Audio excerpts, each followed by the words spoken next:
Noam Chomsky has made 2 international reputations in unrelated or apparently unrelated fields. The widest is as one of the national leaders of American resistance to the Vietnam War. The deepest is as a professor of linguistics who, before he was 40 years old, had transformed the nature of his subject. He's something of a joker in the pack as far as philosophy is concerned. Many professional philosophers would insist quite sincerely that he isn't a philosopher at all, that linguistics is simply a different discipline, albeit a neighboring one. Well, I'm not going to argue about that. It's little more than a question of definition anyway. The fact is, he was trained as a philosopher, his work has enormous implications for philosophy, and in the writings of philosophers today, I should say his name probably occurs as often as that of any living person. The central point, really, is this. If one problem, more than another, has dominated much of 20th century philosophy, it's that of the relationship between language and the world. Wittgenstein, to give no more than a single instance, was enthralled to this problem throughout his life. Well, now along comes the linguist Chomsky and argues that the way we actually acquire the use of language, and therefore its relationship to experience, and therefore its relationship to the world, are radically different from what the Anglo-Saxon tradition in philosophy has always maintained. He first put his ideas forward in the late 1950s as part of a critique of behavioral psychology. It's not too unfair to say that the behavioral psychologists had tended to talk as if the human individual came into the world as an undifferentiated lump of malleable stuff, which was then moulded and shaped by its environment. Through processes of stimulus and response, they said, penalty and reward, the reinforcement of rewarding responses and the association of ideas, the individual developed and learned, including the learning of language. Now, Chomsky argued that this could not possibly explain how virtually all human beings, regardless of their intelligence, do something as fantastically difficult as master the use of a language, even when they're not deliberately taught it, as most people probably aren't, and they do this at such an extraordinarily young age and in such an extraordinarily short space of time. He argued that for this to happen at all, we must be genetically pre-programmed to do it, and therefore that all human languages must have in common a basic structure that corresponds to this pre-programming. Now, this also has some very important negative implications. The chief of these is that anything that can't be accommodated to this structure, anything, so to speak, that can't be caught in the mesh of this particular network, is linguistically inexpressible and unintelligible to us. So the general principles common to all languages set vital limits to our capacity to understand the world and communicate with each other. Put like that, it sounds like a translation into linguistic terms of some of the basic ideas of Immanuel Kant, and I must say that's always how it's looked to me. But even if so, it's Chomsky who's carried it out, and no one else, and it's proved an enormously stimulating and fruitful thing to do. Professor Chomsky, one of the difficulties about discussing your ideas is that in an obvious sense they're hybrid. In part they're linguistics, in part they're philosophy, and in part they're biology. And in fact you yourself first put them forward in what was really a dispute with biologists, with behavioral psychologists. How did you come to start at that starting point? Well, the reason was that this picture of the nature of language and the way in which language is acquired was of such enormous prevalence over quite a wide spectrum of thought, including not simply psychology, but philosophy and linguistics as well. The view that was dominant, say at the time when I was a student, say 25, 30 years ago, the dominant picture of language was that it is essentially a system of habits or skills or dispositions to act, and that it is acquired through extensive training, overtraining, through repetition, perhaps through procedures of induction or generalization or association, and that one's knowledge, one's system of the system of habits that one develops simply grows through accretion incrementally as experience is subjected to these processes of generalization and analogy.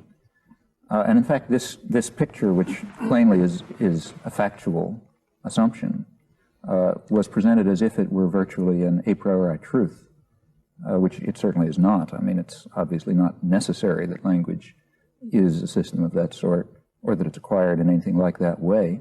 One thing that you pointed out, which is in fact very obvious once it's pointed out, is that most people probably aren't actually taught language at all. That is to say that most parents don't give any systematic instruction of any kind to their children, yet the children nevertheless learn. Well, I would want to even go beyond that. I think it's certainly the case that language is, in only the most marginal sense, is taught, and that teaching is in no sense essential to the acquisition of language.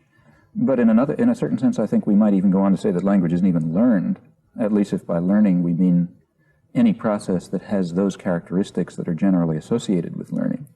For example, the characteristics that I mentioned. It seems to me if we want a reasonable metaphor, we should talk about growth. Language seems to me to grow in the mind rather in the way that familiar physical systems of the body grow.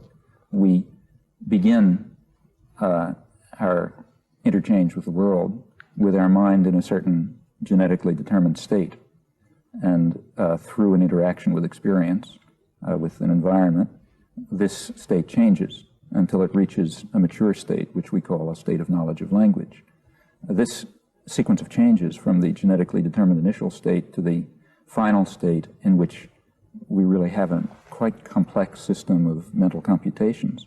This series of changes seems to me very much analogous to growth of organs, and in fact, I think it's not inappropriate to regard the mind as a system of mental organs, the language faculty being one, each of a structure determined by our biological endowment, with interactions also generally determined by the nature of our biological endowment, growing through the triggering effect of experience, which shapes and articulates the organs as they develop in the individual through the relevant period of his life. So, as I say, it seems to me that not only is it wrong to think of language as being taught, but it's at least very misleading to think of it as being learned if we carry with the notion learning the associations that generally go along with it. In other words, we are pre-programmed to learn a language in the same way as we're pre-programmed to grow arms and legs and reach puberty in our early teens and all sorts of other, sometimes delayed processes of growth. Yes, and reaching puberty is a good example, since that's a case of biological development, of ontogenetic development that's plainly pre-programmed in its essence, but takes place after birth. And in fact, we might say that even death, for that matter, is genetically determined. That is, we are biologically constructed so that at a certain time our life processes stop. And in fact, the fact that some development takes place after the organism has begun an independent existence in the world has nothing to say. It tells us nothing about whether it's a genetically determined development or not. Now, one thing that follows from your view is that if we set out, as you have done in the course of your professional life, to investigate the language faculty of human beings, then what you are investigating is as much a biophysical system, I mean something that actually exists in matter, in stuff, in human tissue, as would be the case if you were investigating human vision or human digestion or the circulation of the blood. Well, I think that's certainly true. At least we believe it to be true in principle. We are not at a stage now where, in the study of the neural basis for higher cognitive processes, where it's possible to identify the physical structures that are involved in these operations. Correspondingly, the actual study of this organ remains at an abstract level. That is, we can try to investigate the principles by which it functions, but there's very little to say right now about the ways in which these principles are physically realized in structures of the brain. Quite correspondingly, one might study the visual system, let's say, as was done for a very long period, knowing, say, nothing about how it's physically, how the principles that we are led to attribute to this system, the, let's say, analyzing mechanisms that we are led to attribute to this system, knowing nothing about how these may be physically realized in our neural structures. And I think it's quite appropriate to think of the contemporary study of language as being analogous to a study of vision at a period when it's remained impossible, technically or through the limitations of understanding technique and so on, it was impossible to determine the actual physical elements that entered into these systems, which could be studied only in an abstract fashion. There seems to be a special difficulty here. I mean, we accept the fact that I can't, by introspection, however hard I try, observe the workings of my own liver. I can't observe it in the act of secreting bile or whatever it does. And similarly, presumably, I can't observe these language formation faculties of mine at work. But nevertheless, there is an important difference, because if we want to investigate the workings of the liver, we can observe other peoples. I mean, you can bits of live peoples or the whole of dead peoples or animals' livers. You can experiment with different inputs and see what difference they make to the output and so on and so forth. But we can't do that with animals as far as their language-using faculty is concerned, because they haven't got language-using faculties. Now, doesn't that shut off from us what is in fact the chief mode of investigation with all the other biological faculties that we have? It does very definitely stop a very natural mode of investigation. That is, we are not, for ethical reasons, we do not conduct intrusive experiments with human beings. So, for example, there are very natural modes of investigation that suggest themselves at once. Suppose, for example, I propose that language has some general property, and that every human language must have this property as a matter of biological necessity. If we were dealing with a defenseless organism that we were allowed to study, say the way we study monkeys or cats, what we would do is employ the method of concomitant variation. That is, we would design an artificial environment, let's say, in which this principle was violated, and ask whether the system develops in a normal way under those conditions, for example, to take one case. Well, that we can't do in the case of humans. We can't design artificial contrived environments and see what happens to an infant in them, just as we don't conduct ablation experiments with humans. And it's important to recognize that this limitation raises no philosophical issue. What it means is that we have to be cleverer in the kind of work we do, because a number of modes of inquiry are simply excluded, there being, as far as we know, nothing analogous to the language faculty in the case of other organisms. But that doesn't mean that we can't study the problem. We have to study it more indirectly.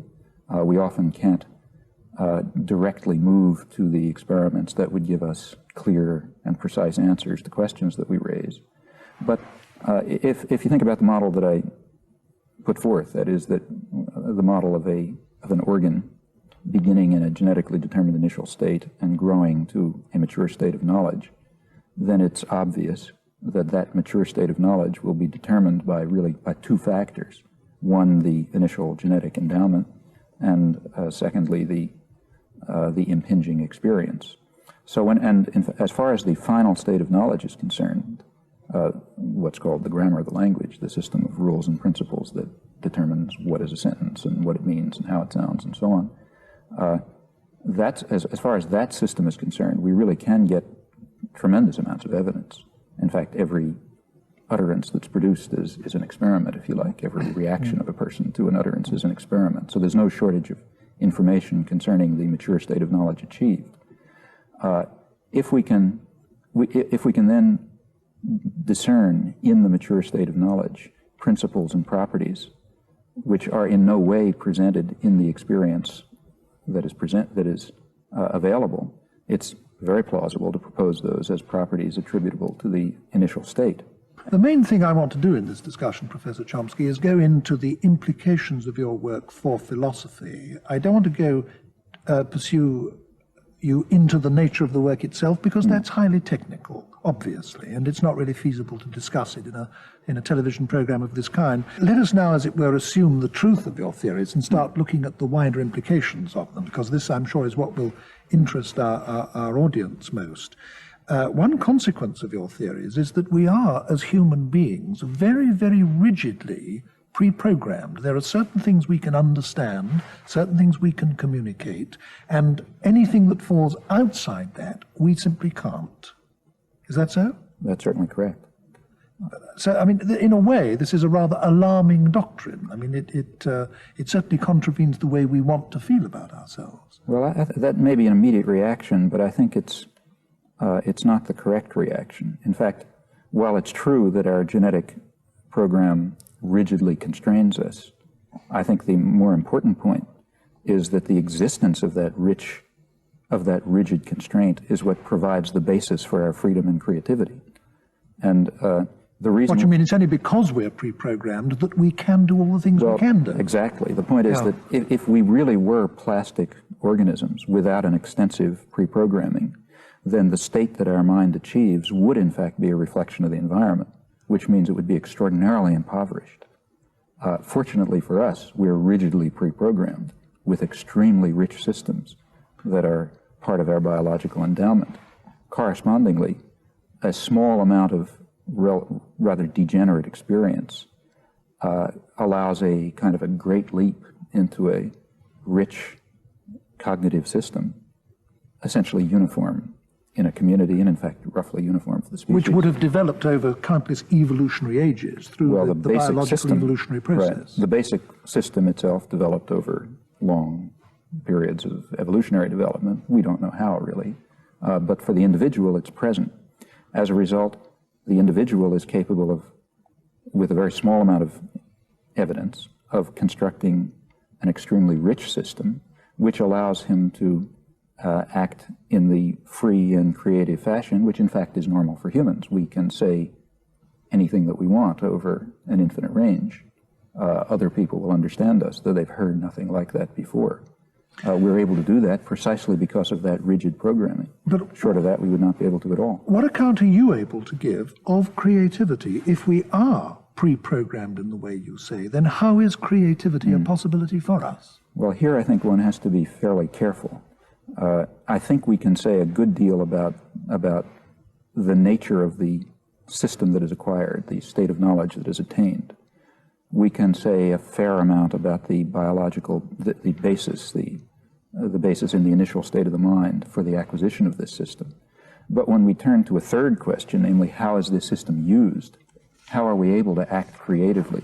How can we decide to say things that are new but not random, that are appropriate to occasions but not under the control of stimuli? When we ask these questions, we really enter into a realm of mystery where human science, at least so far, and maybe in principle, does not reach.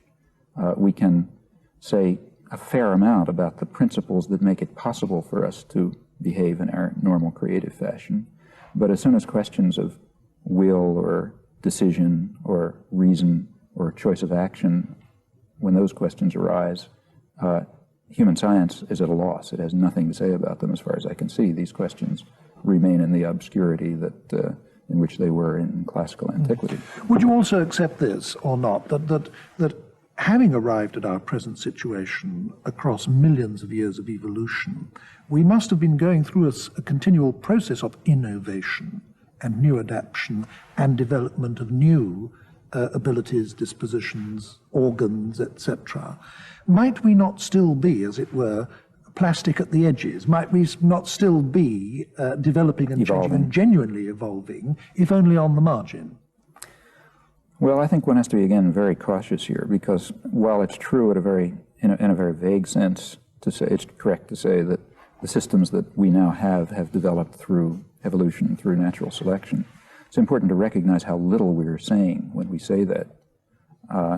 For example, it is certainly not necessarily the case that every particular trait that we have is the result of specific selection. That is, that we were selected for having that trait.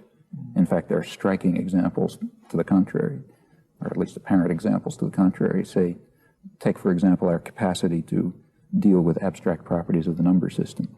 Now, that's a distinctive human capacity, as distinctive as the capacity for language. Any normal human, in fact, down to pathological levels, can comprehend the properties of the number system and can move very far in understanding their deep properties. But it's extremely difficult to believe that this capacity was the result of specific selection. That is, it's hard to believe that people who were a little better at proving theorems of number theory had more children, let's say. That didn't happen. In fact, through most of human evolution, in fact, essentially all of human evolution, this capacity it would have been impossible to know that this capacity even existed. The contingencies that allowed it to be exercised never arose. Nevertheless, the trait is there, the capacity is there, the mental organ, if you like, has developed. Presumably it has developed as a concomitant of some other properties of the brain which may have been selected. For example, we can speculate, say, that that increase in brain size was a factor in differential reproduction, hence in evolution.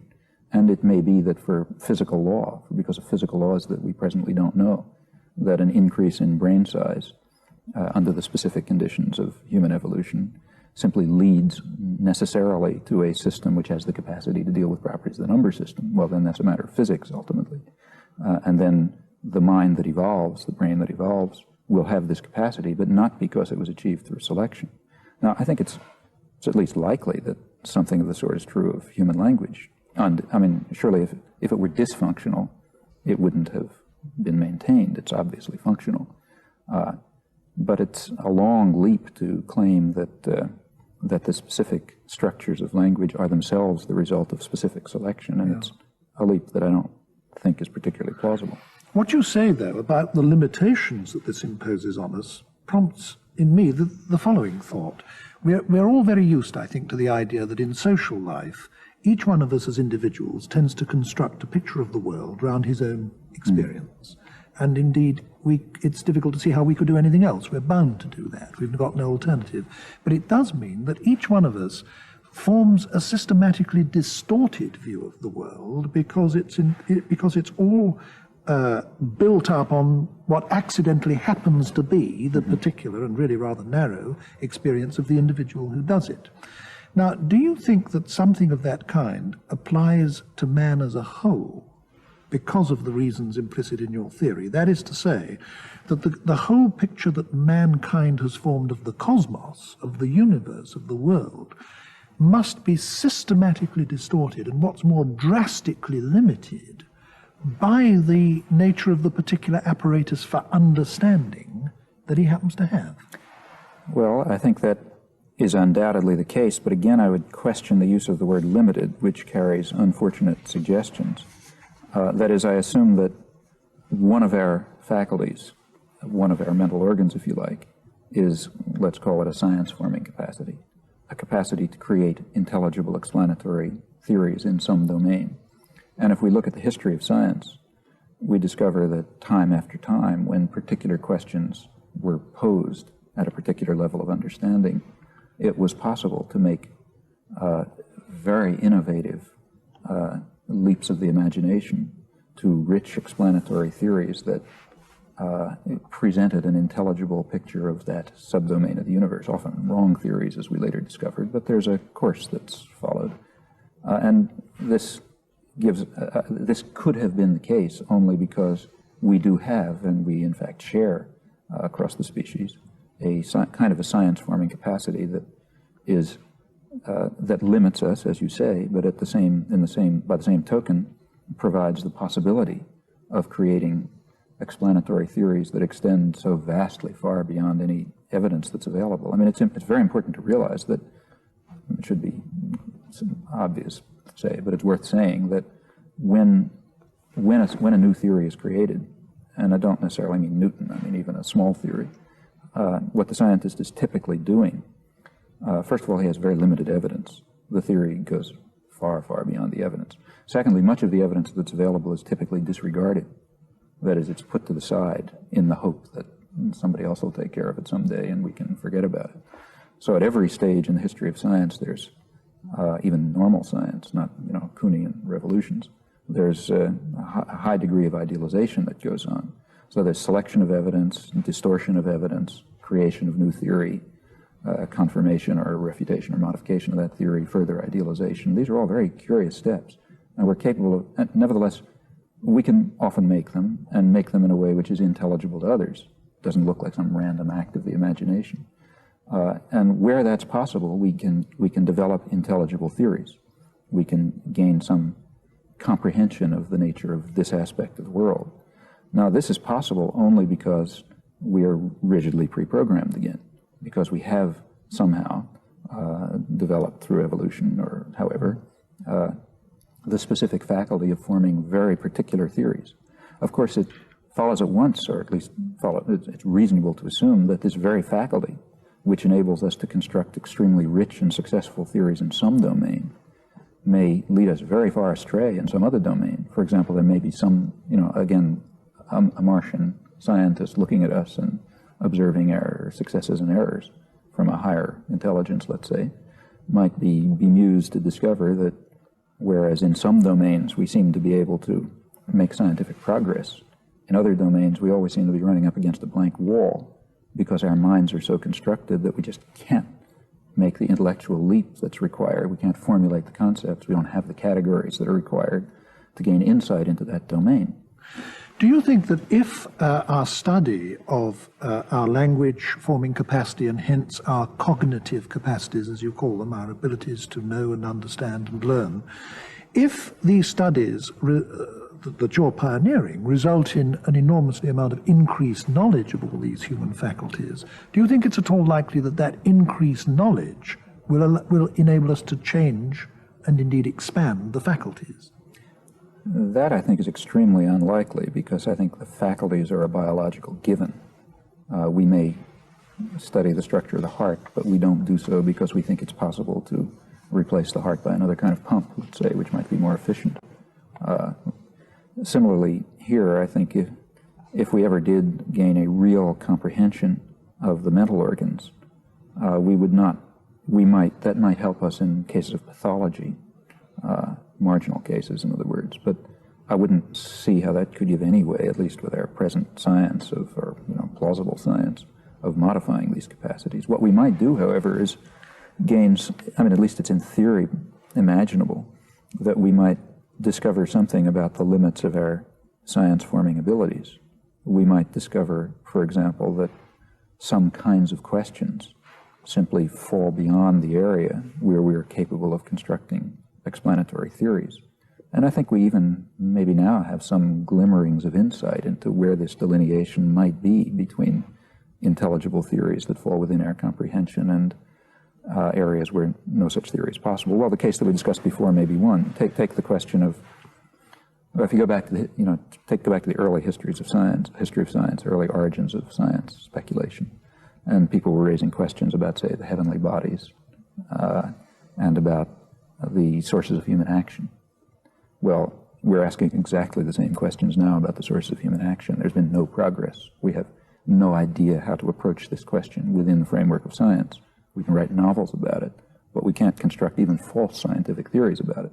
We simply have nothing to say when we ask the question, how does a person make a decision in a certain manner and not in some other manner when it's a free decision? That we just have no way of dealing with that issue. On the other hand, the history of physics, let's say, has had substantial advances, and it's very likely, I think, that massive difference in progress in one domain and an absolute blank wall in another reflects the specific properties of our science-forming capacities. We might even be able to show that someday if it's true. So far, we've been rather talking in this discussion as if all organized thinking is done in language, but of course that in fact isn't so, is it? I mean, one can take all kinds of examples. In music is one that appeals to me very much. If you get a composer like Stravinsky composing a fantastically complicated and original and indeed revolutionary score like that of The Rite of Spring for an enormous orchestra, then he's cerebrating at an original and complicated and very sophisticated level, and he's probably cerebrating in as elaborate a way as anybody else is who's doing anything. And what's more, he's creating a structure which is publicly articulated and so on, and yet words don't come into this process at any point, as far as one can gather. Does that fact and other facts like it pose any threat to your theories? Well, not really. I mean, in fact, quite the contrary. My assumption is that the mind is not a uniform system, that it's a highly differentiated system. In fact, like the body, it's essentially a system of faculties or organs, and language is simply one of them. We don't have to go to the level of Stravinsky to find examples of thinking without language. I'm sure that everyone who introspects, who thinks about what he himself is doing, will know at once that much of his thinking doesn't involve language, or say, well, the thinking of a cat, let's say, plainly doesn't involve language. There are other modes of thought, there are other faculties, and I think that the musical faculty is one which is particularly interesting, I think, because it's extremely likely. In fact, here's an area, in a sense, like physics, that is where very rapid and rich development took place in a way which was over a long period of, say, Western history, in a way which was very intelligible to others. I mean, not immediately, but after a short period. And strikingly, well, there is a striking feature of the 20th century in this respect, that is that the musical creation of the 20th century, I think, is qualitatively different from that of, say, the 18th century, in that it lacks that immediate access or short-term access that was true of the past. One would have to do an experiment to prove it, but I have no doubt that if we took a child of today, two children of today, let's say, or two groups, and taught one of them, say, Mozart, Haydn, and Beethoven, and taught the other one Schoenberg and post-Schoenbergian music, that there would be a very substantial difference in their capacity to comprehend it and deal with it. And that may reflect, in fact, if that's correct, it would reflect something about our innate musical capacities. Points of this nature have been discussed for some time. I remember Paul Hindemith, about 25 years ago, I think, in lectures, argued that to violate the tonal principle in music would be something like an effort to violate the principle of gravitation. I take it he meant by that it was an innate property. Well, we might say an innate property. I don't want to pursue the musical analogy too far, because I was using that really only as an illustration. What it illustrates is the fact that you think we are pre-programmed, in fact, to a whole lot of things, don't you? I mean, no doubt to use gesture or recognize faces or develop a common sense view of the world and so on. Well, every area of human existence that's even worth studying is worth studying because rich and complex structures are developed in a uniform way. Otherwise, it's not worth studying. And those are precisely the cases where we expect to discover pre-programming that makes possible these great achievements. So, in other words, you think that everything that we do makes manifest our pre-programming. Games, institutions, the way we dress, the way we eat, everything. Well, here again, I think some caution is necessary. For example, take games. I'm speculating, obviously, but it seems to me reasonable to suppose that games are designed so as to be, in a sense, at the outer limits of our cognitive capacities. We don't make up games that are in which we are as skilled as we are in using words, let's say. That wouldn't be an interesting game. Everybody could do too much. What we do, we make up games like, say, chess, which is an extraordinarily simple game. That is, its rule system is utterly trivial. But nevertheless, we're not very good at it. As in the case of using language, we're all extraordinarily good, and we're essentially undifferentiable one from another. But when we get to something like chess, which I assume is at the borders of our cognitive capacity, then individuals of very similar intellectual makeup will nevertheless diverge very significantly in their ability to deal with these exotic problems. That's what makes it an interesting game. And in fact, I think there are also tasks that can be constructed that are really outside our cognitive capacities. And in fact, I think there's even a field that's devoted to developing such tasks. It's called psychology. Much of modern psychology has been concerned to discover tasks which would yield species uniform laws, that is, laws that essentially hold across a number of species, or to construct good experiments, that is, experiments that have slow learning curves with regular increments and so on and so forth. And there are such tasks, say maze running, in which rats are about as good as humans, and both are quite terrible. And these, I think, are in fact precisely tasks that do lie outside of our cognitive capacity, so we do proceed by trial and error and by induction and so on. But centrally, your whole approach represents a rejection of the empirical tradition in philosophy, doesn't it? Because, I mean, the very fact that you think that the empiricists are wrong about how we learn must mean that they're wrong about knowledge and the nature of knowledge. And the nature of knowledge has been the central problem in the whole empirical tradition of philosophy. Well, the classical empiricist tradition, which I think was the tradition that's represented, let's say, perhaps in its highest form by Hume, seems to me to be a tradition of extreme importance in that a particular theory of the origins of knowledge, in fact, of the science of human nature, in Hume's phrase, was put forth. An empirical theory, and I think Hume, for example, would have regarded it as an empirical theory, did regard it. So when we investigate it, I think we discover that it's just completely false. That is, that the mechanisms that he discussed are not the mechanisms by which the mind reaches states of knowledge, that the states of knowledge attained are radically different than the kinds that he discussed. For example, for Hume, the mind was, in his image, a kind of a theater in which ideas paraded across the stage. It therefore followed necessarily that we could introspect completely into the contents of our mind. If an idea is not on the stage, it's not in the mind. And the ideas may be connected and associated. In fact, he went on to say there isn't even any theater. There's just the ideas. In that respect, the image is misleading. Well, that's a theory. And in fact, it's a theory that has had an enormous grip on the imagination throughout to my knowledge, most of the history of Western thought. For example, that same image dominates the rationalist tradition as well, where it was assumed that one could exhaust the contents of the mind by careful attention. You could really develop those clear and distinct ideas and their consequences and so on. And in fact, even if you move to someone, let's say, like Freud, with his evocation of the unconscious, still I think that a careful reading suggests that he regarded the unconscious as in principle accessible. That is, we could really perceive that theater and stage and the things on it carefully if only the barriers of repression and so on could be overcome. Well, if what I've been suggesting is correct, that's radically wrong. I mean, even wrong as a point of departure. There is no reason at all that I can see for believing that the principles of mental computation that enter so intimately into our action or our interaction or our speech, to believe that those principles are at all accessible to introspection, any more than the analyzing mechanisms of our visual system, or for that matter, the nature of our liver, is accessible to introspection. It seems to me that over and over again you come back to the same point. That is to say that many of the particular problems discussed and theories put forward by philosophers in the main, but also psychologists, and you've just mentioned Freud, and in your writings you mentioned many others, are in fact theories about physical processes. They are therefore open to checking by investigation, and when you check by investigation, you find out that the theories are wrong. And therefore you are, as it were, radically subversive of a lot of very well-established theories in our tradition.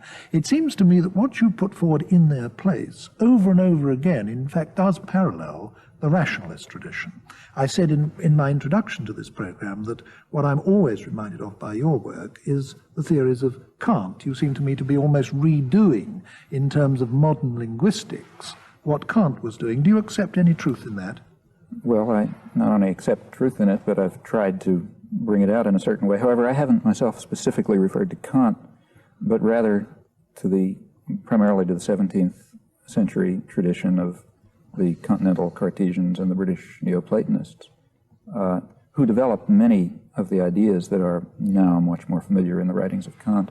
For example, the idea of experience conforming to our mode of cognition, or particularly in the British Platonists, Cudworth, for example, I believe there's a rich mine of insight into the organizing principles of the mind by which experience is structured.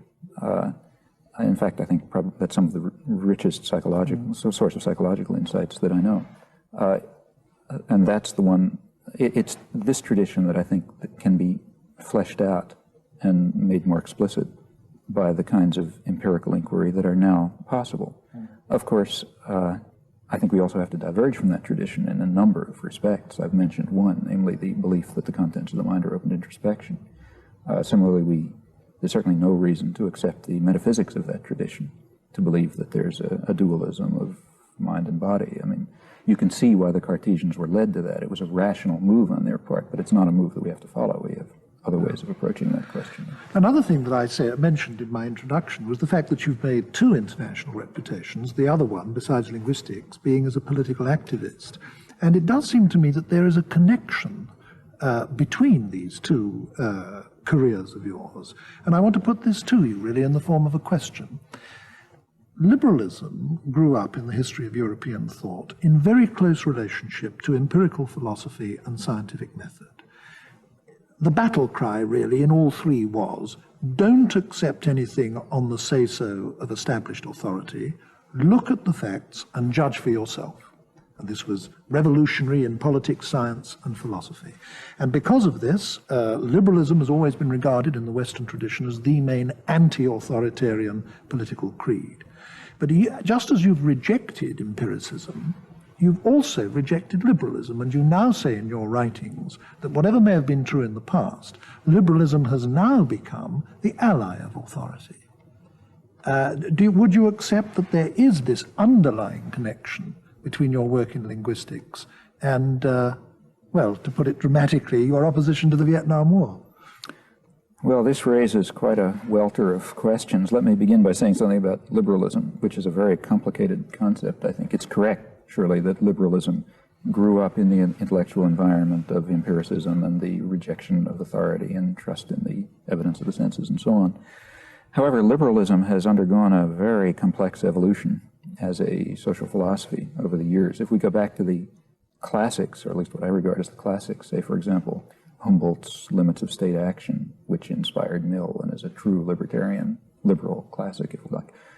The world that Humboldt was considering, which was partially an imaginary world, but the world for which he was developing this political philosophy was a post-feudal but pre-capitalist world.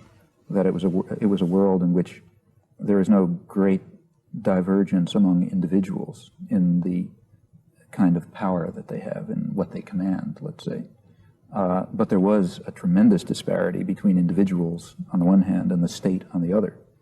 Consequently, it was the task of a liberalism that was concerned with human rights and equality of individuals and so on.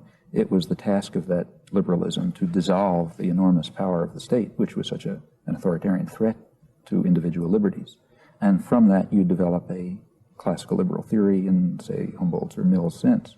Well, of course, that is pre-capitalist. He couldn't conceive of an era in which a corporation would be regarded as an individual, let's say, or in which enormous disparities in control over resources and production would distinguish between individuals in a massive fashion. Now, in that kind of a society, to take the Humboldtian view is a very superficial liberalism, because while opposition to state power in an era of such divergence conforms to Humboldt's conclusions, it doesn't do so for his reasons. That is, his reasons lead to very different conclusions in that case. Namely, I think his reasons lead to the conclusion that we must dissolve the authoritarian control over production and resources, which leads to such divergences among individuals. In fact, I think one might draw a direct line between classical liberalism and a kind of libertarian socialism, which I think can be regarded as a kind of an adapting of the basic reasoning of classical liberalism to a very different social era. Now, if we come to the modern period, here liberalism has taken on a very strange sense if you think of its history. Now liberalism is essentially the theory of state capitalism, of state intervention in a capitalist economy. Well, that has very little relation to classical liberalism. In fact, classical liberalism is what's now called conservatism, I suppose. But this new view, I think, really is, in my view at least, a highly authoritarian position. That is, it's one which accepts a number of centers of authority and control, the state on the one hand,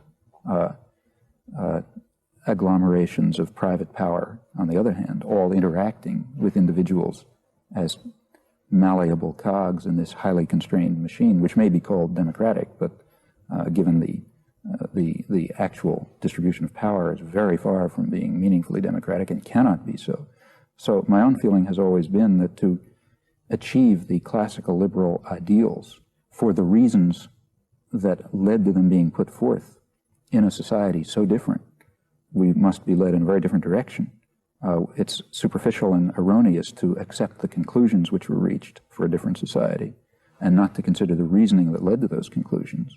The reasoning, I think, is very substantial. I'm a classical liberal in this sense, but I think it leads me to be a kind of an anarchist, an anarchist socialist. Well, I'd love to pursue you down that road, Professor Chomsky, but that would be a new discussion and a new program. So I think we must, alas, end there. Thank you very much.